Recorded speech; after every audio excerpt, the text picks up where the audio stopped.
What if you've been wrong all this time? Hades, the one you've always thought of as the cruel ruler of the underworld, might not be the villain. In fact, he was the most stable, just, and the most slandered god in all of Greek mythology. Hades was the brother of Zeus and Poseidon. When the world was divided, Zeus chose the sky, Poseidon took the sea, and Hades was left with the underworld. But he never complained. Hades didn't like chaos. He wasn't the creator of hell. He merely kept the dead in order. According to classical texts, Hades never took pleasure in human suffering. On the contrary, he was known as a fair ruler, calm in judgment, and deeply respectful of the rules. Compare that to Zeus, the serial adulterer, and Poseidon, the hothead. Ironic, isn't it? So why is Hades seen as evil?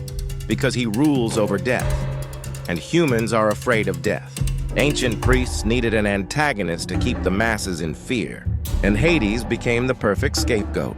The Greek word for the underworld, Hades, slowly transformed into our idea of hell, but he never tortured anyone. Even the tale of Persephone being kidnapped by Hades. Many ancient sources say she chose to stay in the underworld out of love.